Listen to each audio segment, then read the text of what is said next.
औज़ु बिल्लाहि मिनश शैतानिर रजीम बिस्मिल्लाहिर रहमानिर रहीम क़ाल रब्बि इश्रह ली सदरी व यस्सिर ली अमरी वाहलुल उक़दतम मिन लिसानी यफ़क़हू क़ौली। सो अल्लाह ताला की हम्द व सना के बाद, dear aspirants, this is Asif Shahzad. So today our fourth lecture for the preparation of lecturer education and headmaster and हेडमिनिस्ट्रेटर।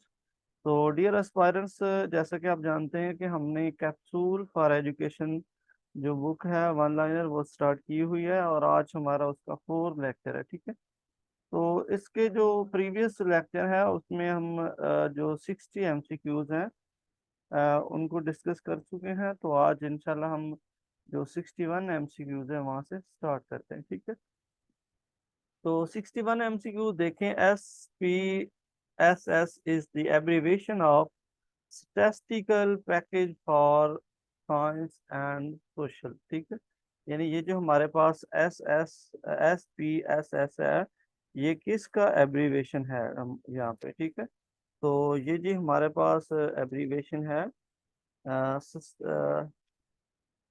Statistical package for science social. ठीक है, तो उसके बाद 62 एमसीक्यू देखें। The speed of analog computer is than digital computer, यानी analog जो computer है उसकी स्पीड जो है वो कितनी होती है डिजिटल कंप्यूटर की निस्बत।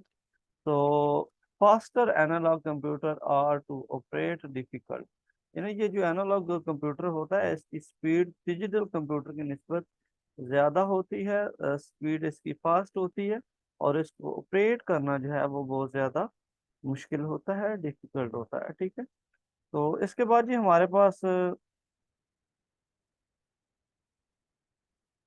जो 63 एमसीक्यूज है उसको देखते हैं। ठीक है, curriculum play a vital role in attaining the aims and objective of education. Curriculum जो है ये एक इम्पोर्टेंट रोल जो है ना वो प्ले करता है किसमें। Curriculum play a vital role in attaining the aim and objective of education, यानी अगर आपने आप एम्स गोल या ऑब्जेक्टिव हासिल करने हैं तो इसको हासिल करने में करिकुलम जो है उसका एक वाइटल रोल है, उसका एक वसी जो है ना किरदार है उसमें। ठीक है, तो उसके बाद ही हमारे पास 64 एमसीक्यू जो है ना वो आ जाता है। 64 में ये है कि curriculum in its broadest sense, curriculum जो है वो ब्रॉडेस्ट टर्म है, include the complete school school environment involving all the courses. ठीक है, करिकुलम का जो स्कोप है वो ब्रॉडेस्ट है क्योंकि इसके अंदर तमाम तरह की स्कूल के अंदर जो को करिकुलम और करिकुलम एक्टिविटी वो सारी इसके अंदर इंक्लूड होती हैं, इसके अंदर शामिल होती हैं और इसके अंदर स्कूल का कंप्लीट जो इन्वायरमेंट होता है वो शामिल होता है और इसके अलावा जितने भी कोर्सेज पढ़ाए जाते हैं वो सारे करिकुलम के अंदर इंक्लूड होते हैं। ठीक है, तो उसके बाद ये हमारे पास 65 एमसीक्यूज है। Activity reading and association furnish to the people in the school. ठीक है, यानी कि जो स्कूल होता है उसमें क्या क्या चीज़ें फर्निश होती हैं, किन किन चीज़ों की परवरिश होती है, किन किन चीज़ों की बढ़ोतरी होती है या कौन कौन सी चीज़ें इम्प्लीमेंट होती हैं। एक्टिविटी हो रही होती है, रीडिंग हो रही होती है एंड एसोसिएशन हो रही होती है, इन सारी चीज़ों की परवरिश हो रही होती है to the people in curriculum in the school. ठीक है, यानी कि स्कूल के अंदर रहते हुए एक जो स्टूडेंट होता है, जो पीपल्स होता है, पीपल्स होता है उसकी क्या क्या यानी कि काम उसके हो रहे होते हैं। एक तो वो एक्टिविटी कर रहा होता है, रीडिंग कर रहा होता है, एसोसिएशन कर रहा होता है और flow furnished to the people. ये सारी चीज़ें जो है ना स्टूडेंट को फर्निश करने के लिए, परवरिश करने के लिए, बढ़ोतरी करने के लिए ये बहुत ज़्यादा सूटेबल होती है। ठीक है, उसके बाद 66 एमसीक्यूज है। Syllabus is a list of topic of a subject. ठीक है, सिलेबस के हवाले से अगर आप बात करें तो ये एमसीक्यू जो होता है ये मोस्ट जो प्रीवियस एग्जाम है वहाँ पे पूछा गया कि सिलेबस जो है इसको हम क्या कहते हैं। सिलेबस को हम आउटलाइन ऑफ द कंटेंट भी कहते हैं, लिस्ट ऑफ द टॉपिक भी हम इसको कहते हैं। Syllabus is a list of topic और outline of a content of a subject that is prepared for public examination, यानी कि हम स्टूडेंट्स के जो एग्जामिनेशन लेने के लिए हम क्या करते हैं, सिलेबस जो है ना उसको मुतय्यन करते हैं कि सिलेबस जो है इसके अंदर फलां फलां चैप्टर जो है फलां फलां टॉपिक जो है ये इंक्लूड होगा और फिर उसी के अकॉर्डिंग हम बच्चों से क्या करते हैं, एग्जामिनेशन लेते हैं, ठीक है। पब्लिक एग्जामिनेशन के लिए होता है, और फुलफिलमेंट ऑफ नेशनल ऑब्जेक्टिव, और फिर हम इसी के अकॉर्डिंग अपने जो नेशनल ऑब्जेक्टिव हैं, नेशनल जो एम्स हैं, उनको हम फुलफिल करते हैं, हासिल करते हैं। एंड नेशनल एजुकेशनल प्रोग्राम, और नेशनल एजुकेशनल जो प्रोग्राम है वो भी हम सिलेबस के जरिए ही जो है ना वो इम्प्लीमेंट करते हैं, ठीक है। तो उसके बाद ये हमारे पास 67 MCQs है। It is appropriate for speaker to employ a visual aid. ये एक स्पीकर के लिए बहुत मुनासिब है कि वो जो विजुअल एड है उनका यूज करे, when it makes the speech more interesting. जब वो अपनी स्पीच को बहुत ज्यादा इंटरेस्टिंग बनाना चाहता है तो स्पीकर को चाहिए कि वो एवी एड्स का यूज करे, ठीक है।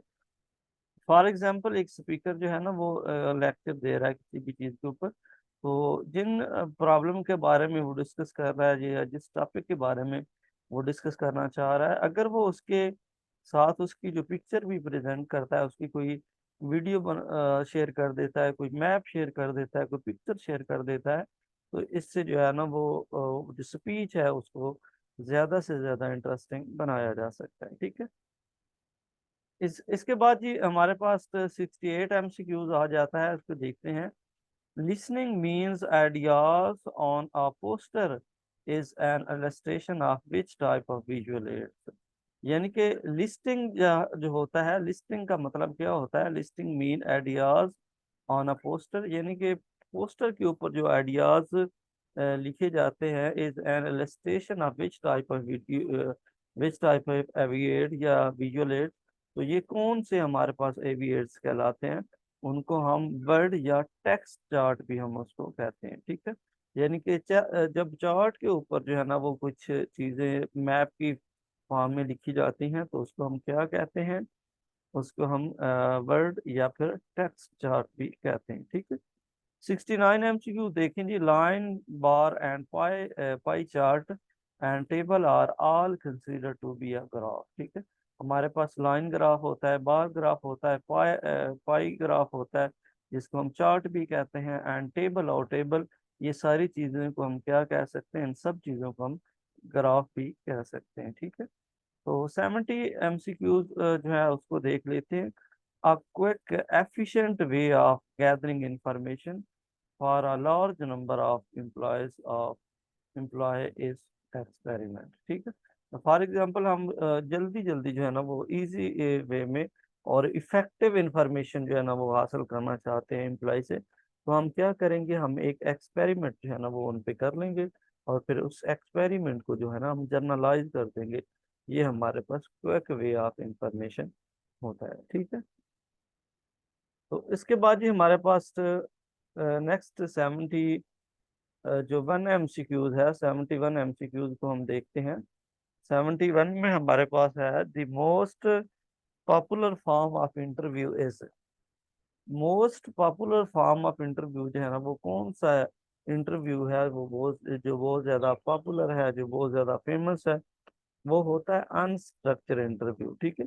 आपने देखा होगा कि ये जो पीपीएससी, सीएसएस या पीएमएस में जितने भी इंटरव्यू होते हैं वो सारे अनस्ट्रक्चर इंटरव्यू होते हैं। ये बहुत ज़्यादा फेमस है क्योंकि इसमें पहले से प्री प्लान क्वेश्चन नहीं होते, और इसमें फिर सिचुएशन के अकॉर्डिंग जो है वो पैनल आपसे, चेयरमैन साहब या फिर पैनल जो है वो आपसे क्वेश्चन पूछते रहते हैं। तो ये अनस्ट्रक्चर इंटरव्यू होता है, इसीलिए हम इसको जो है ना वो लक से बहुत ज़्यादा रिलेट करते हैं। अगर आपकी लक अच्छी है, अगर आपकी किस्मत अच्छी है, तो फिर क्या होता है कि आपसे सिचुएशनल क्वेश्चन जो है वो बहुत इजी पूछे जाते हैं, इजी क्वेश्चन आपसे किए जाते हैं, और फिर आप उनको आसानी से टैकल कर सकते हैं, ठीक है। तो उसके बाद ही हमारे पास 72 MCQs आ जाता है। According to which interview type one candidate are interview by several representative of the firm is panel interview, ठीक है।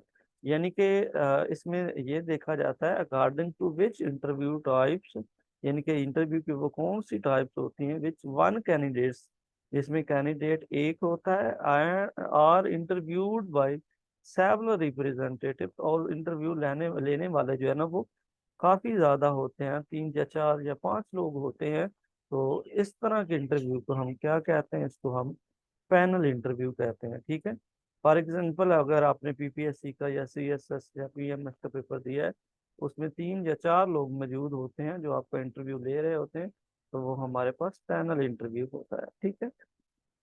इसके बाद ये हमारे पास 73 एमसीक्यूज देख लेते हैं।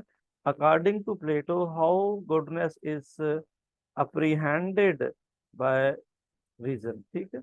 प्लेटो जो है उसके अकॉर्डिंग जो है एक अच्छाई जो है वो क्या कैसे हासिल की जाती है, तो उसको कैसे हम अप्रीहेंड कर सकते हैं, बाय रीजन, रीजन की वजह से, ठीक है। अगर एक जो इंडिविजुअल है उसमें थिंकिंग की एबिलिटी अच्छी है, बाय रीजनिंग वो चीज़ों को एनालाइज करता है, इवेल्युएट करता है, एक्सरसाइज करता है, तो ये एक इफेक्टिव वे ऑफ जो है ना वो थिंकिंग हम इसको कहते हैं, ठीक है। 74 MCQs, where do the forms exist according to Plato, यानी प्लेटो के अकॉर्डिंग जो है फॉर्म्स कहाँ पे एग्जिस्ट करती है, in our mind and ideas, ठीक है।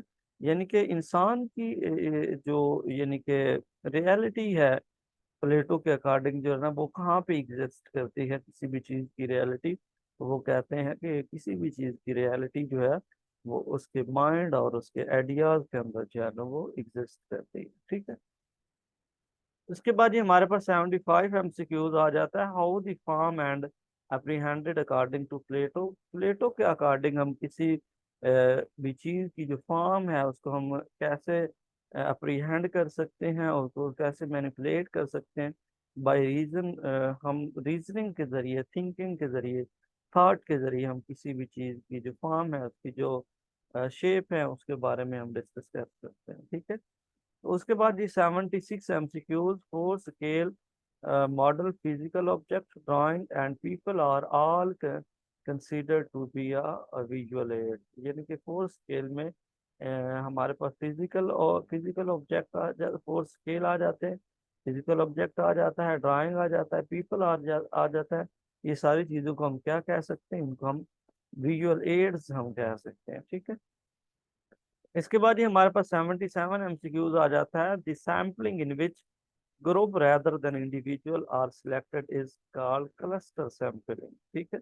यानी कि हम क्या करते हैं, ग्रुप में से जो है ना वो हम 5 6 या 7 ग्रुप बनाए होते हैं। फॉर एग्जांपल हमने एक टीचर का ग्रुप बना दिया, एक डॉक्टर का बना दिया, एक पायलट का, एक पुलिसमैन का, एक इंजीनियर का, सबके अलग अलग जो है ना 50 50 के हमने ग्रुप बना दिए, ठीक है।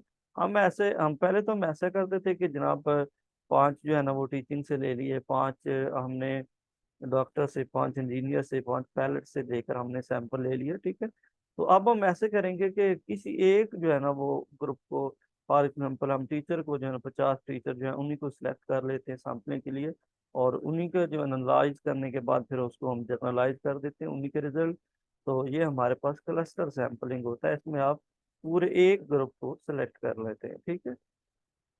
उसके बाद ये हमारे पास 78 आ जाता है। The sampling in which individual are selected from the list at a specific interval or sequence, यानी कि वो सैम्पलिंग जिसमें हम किसी इंडिविजुअल को एक स्पेसिफिक, एक खास वक्फे के बाद जो है ना उसको सिलेक्ट करते हैं, या खास सीक्वेंस के बाद हम उसको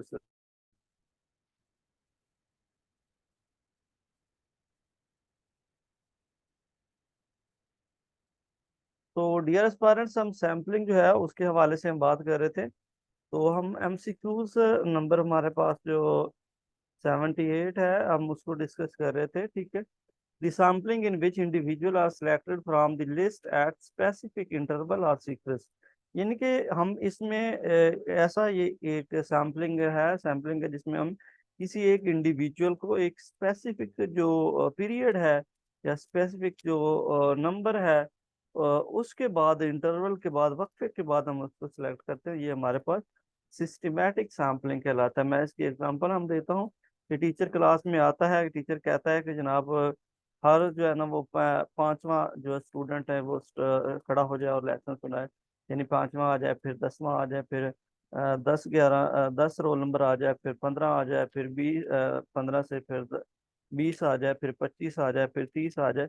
तो ऐसे वक्फे वक्फे से एक स्पेसिफिक इंटरवल के बाद जब हम सैम्पलिंग लेते हैं तो ये हमारे पास सिस्टमेटिक सैम्पलिंग होता है, ठीक है।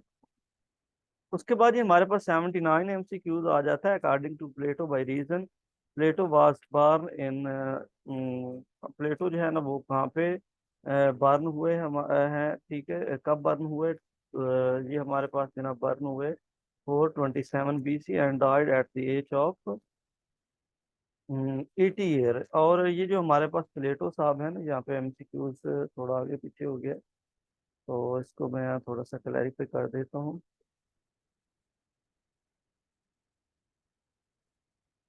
जी अब ठीक है, जस्ट अ मिनट प्लीज।